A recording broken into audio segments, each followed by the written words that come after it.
The Business Owners Podcast is brought to you by Business and Enever Group with your hosts, Linda Reed Enever and Clive Enever. In each episode, we talk to other business owners about their experiences, challenges, and successes. We'll also share tips and advice on how to grow your business and achieve your goals. If you're a business owner or you're thinking about starting a business, then the Business Owners Podcast is for you. Welcome to the Business Owners Podcast. My name is Clive Enever, and along with Linda Reed Enever, I am your host. I am a business strategist, and I help people discover clarity to more easily engage with more of their ideal client more often.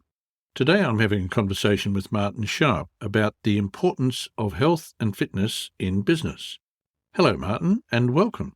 Hey, would you like to have even more energy, more vitality, and more confidence in the weeks, months, years, even decades ahead running your business? I've been a business transformation consultant since 1993 with corporates on major changes from $16 billion asset transfers, £15 billion airport purchases, to £3 billion restructurings, along with multi-million pound improvement programs. But the thing was, by the time I hit 43, my working lifestyle led me to weigh in at 154 kilograms, that's 340 pounds, with a waist that was 54 inches. Through a lot of work, by the time I hit 45, I weighed in at just 94 kilos, 207 pounds, with a 32-inch waist, which is 81 centimeters. My name is Martin Sharp. I'm a multi-award-winning international consultant, coach, speaker, and author, and also a business owner since 2009. I understand the unique challenges that are faced by busy professionals, and why up until this point, it may not have been easy to fit health into their lifestyles. And what really lights me up more than anything else is when I hear the joy from others when they have the newfound freedom and confidence and happiness from health and fitness. That's a tremendous change in your own position, Martin, and good on you for recognising it in the first place and then taking the action to deal with it. We like to start the Business Owners Podcast with a few key questions that allow us to get to know you and your business journey. Is it coffee, tea, or something else? That's a great question. Coffee or tea? Now, the thing is, I like both. Specifically like to have coffee when I'm trying to get stuff done. I want to get myself into a position where I churn through stuff. So I'll enjoy a really nice cup of black coffee, just coffee as it basically comes, usually 2 or 3 espresso shots in there. And just really enjoy having that as I'm working away through what it is that I'm trying to create or produce or whatever content's coming there. Keeps me in that zone, keeps me motivated. However, I also love a cup of tea. I love a lovely cup of tea, especially when you're having good chats with friends, socializing and things. It's just really nice being able to have that. And again, probably a little dash of milk kind of works just nice for me. Are you an early bird or a night owl? Or can you do a little bit of both? I've been both over my life. I was a night owl for many years, thought actually that's the best thing that I could do. And I used to work 2, 3, 4 in the morning and then get up late and do the rest of things. Now, what I found is that was probably one of the biggest causes of me actually putting on a lot of weight. And actually, when I look back over how effective I was over that period of time, I probably wasn't actually all that effective, certainly not as effective and efficient as I am now when it comes down to getting things done. And certainly not when it came to actually my own health. These days, I'm definitely more of an early bird. You'll find me rising sometime around about 4:30, 5 o'clock in the morning, really spending those first few quality hours specifically on myself, my health, and actually my own well-being, making sure I've got myself positioned ready for the day. What book are you currently reading, and why can't you put it down? At the moment, I've just finished reading a book called Primal Cure by Steve Bennett. It's an older book, but a really good one, really interesting viewpoint on regards to what it is that actually makes us sick and actually how we can avoid it. So definitely worth a good read, definitely worthwhile going through that one, and quite surprising as well. Even though it's quite an older book, it's only really these days that we're starting to see some of the ideas about being more healthy, more movement, not necessarily having so much sugar in your diet, not as much processed foods. Whereas before, this book, it's been out for crumbs, and it's something where it's just a really good one to sort of go through. And so I think actually this is where we need to be moving ourselves towards. What is one word to describe your journey so far? One word that describes your journey so far. I think an adventure would be the best word for it. I've never known exactly which direction it's going to take. So it's like the old saying goes, planning process is always wrong, but it's invaluable. So I always have plans in place, plans for my business, plans for my family, plans for myself personally. But it's usually those things that come towards the left field that kind of make it a little bit more interesting. So these things that are not necessarily on the plan, we take advantage of. And then it's those things that have kind of taken me to some amazing opportunities that I've helped travel the world, met some amazing people. I've done some absolutely fantastic things inside of a working profile, my own career and things, and with my own business, as well as actually outside of that in the other fields and areas, which includes things like snow sculpting. I never imagined I would ever be doing that with an amazing artist, Justin, being out doing all sorts of sports. So I did a lot of rivers and things, canoeing and things that came up. And yeah, just absolutely fantastic, enjoying life. Now it's time for us to hear a little more about your journey, how you got started in your journey. What was the inspiration that first drew you to your specific area of expertise? I suppose if I was really going back to the beginning, it would be my stepfather when I was probably about 10, 11, and he noticed I had a bit of an aptitude for IT and computers and things and got me doing programming really back then. That kind of led to the start of my career in IT more than anything else. But it was one of those things where I kept searching and thinking, actually, where's the big answer? Where can I make the biggest difference? So what started off as a career in IT then quickly turned into actually, you start looking at software as the thing you need to do, start looking at how you can deal with software. And then it was case, that is part of the answer. Use services. That's what you need to be looking at. Services is what people really need, and start looking at how services work. And then it became actually, well, services are only part of the question. It's actually, how's the business all hang together, and how's the people kind of work behind it? How's the structure? How do they actually utilize some of these services to really accelerate the organization? And that kind of led my career a little bit further down. And most importantly, Martin, who were the really influential people that started you on this path? At that point, I met a chap called John Foster, who was an amazing enterprise architect who helped hone my skills as an enterprise architect and understanding how businesses are really structured, and then being able to take that kind of structure and utilize it as a way of being able to start to show what are the what ifs, what's the scenarios that can really make an organization grow.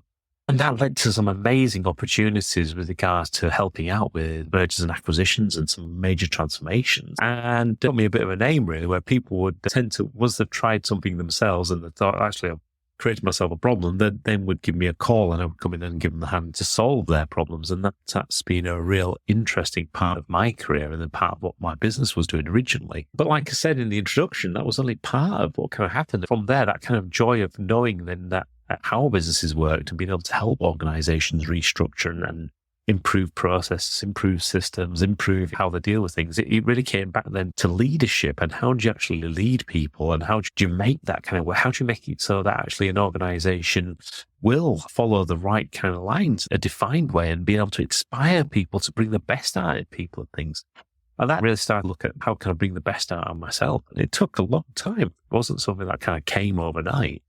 But by working with other people, I worked with an amazing speaker coach called Andy Harrington on public speaking capability. And also he gave me a lot of insight into workings of the mind and psychology and things, and working with an amazing fitness coach, Adam Bates. And they both challenged me and pushed my limits as well. So it made it so that I started to see something better. And then when I finally came out the other side with my own health, I suddenly realized actually this was the missing part of the formula. To really be able to lead other people, you have to be able to lead by example. You have to be one of those inspirational people.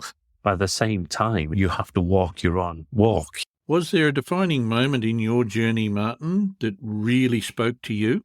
You can't ask others to do something you wouldn't do, because then that's incongruent with who you should be.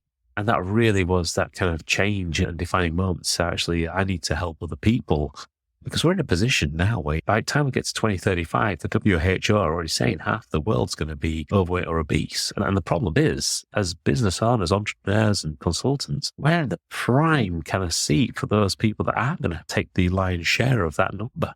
How do you balance your personal life and your business? And share with us a challenge you have faced and how you've overcome it so that it might help others listening to the Business Owners podcast.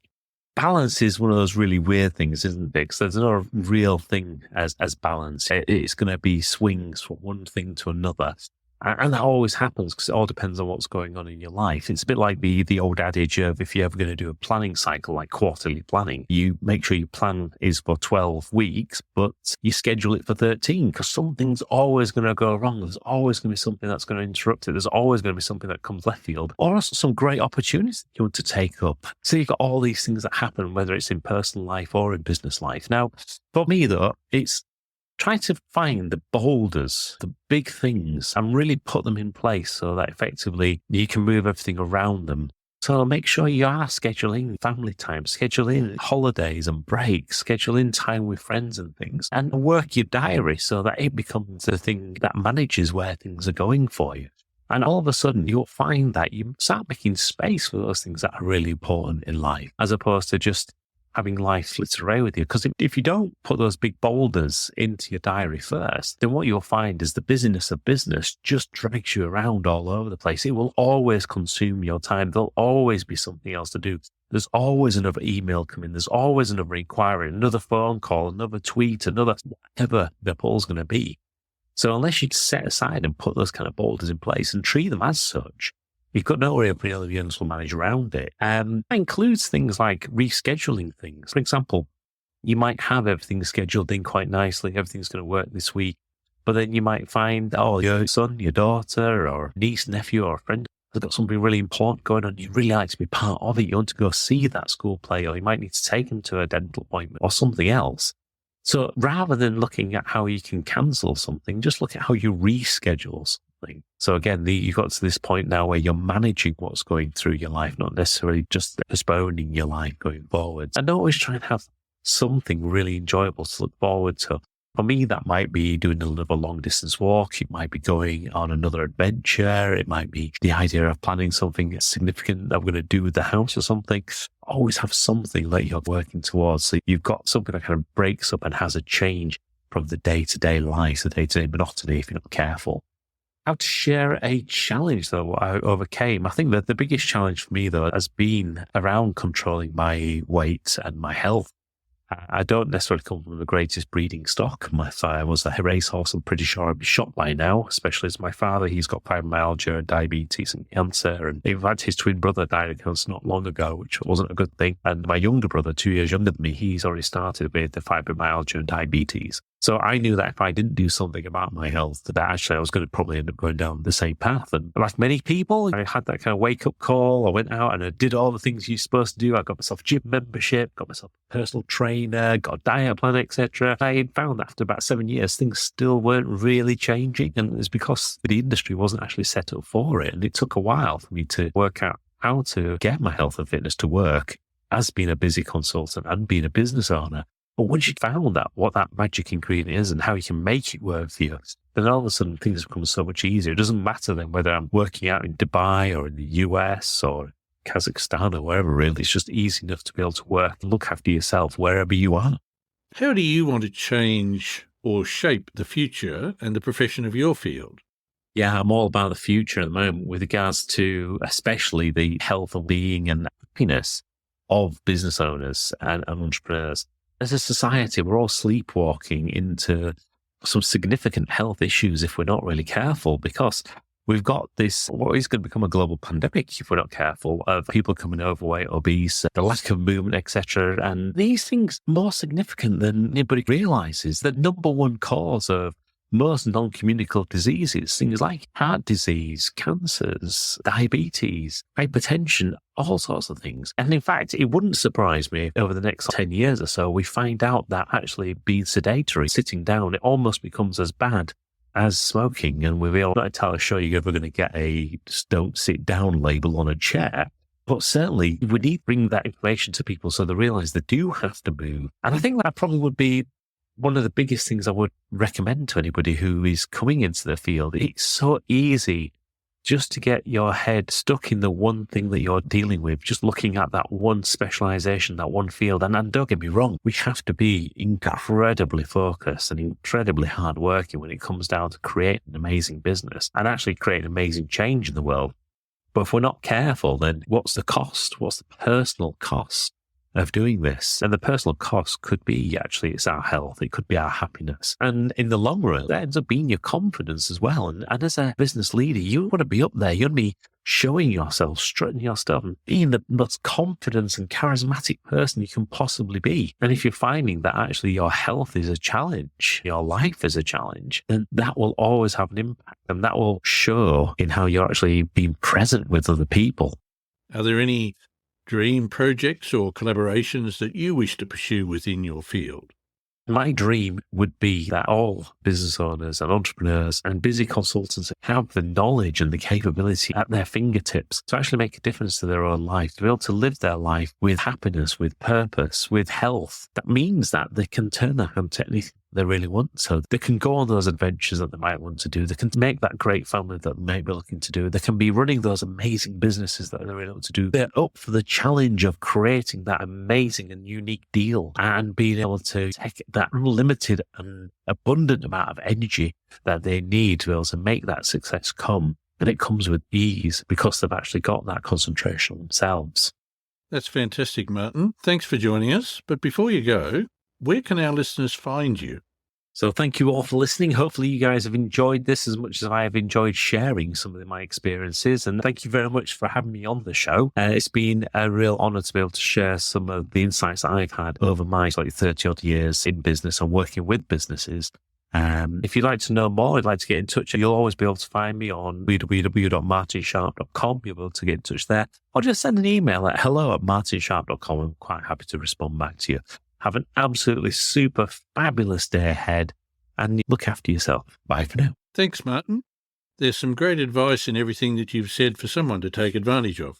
Thanks to our listeners for joining us on the Business Owners Podcast, and be sure to join us for our next episode. And of course, check out the back catalogue because each one has gems of wisdom inside it. Thanks for listening to the Business Owners Podcast. We encourage you to connect with us on social media and join our community of business owners at businessbusinessbusiness.com.au.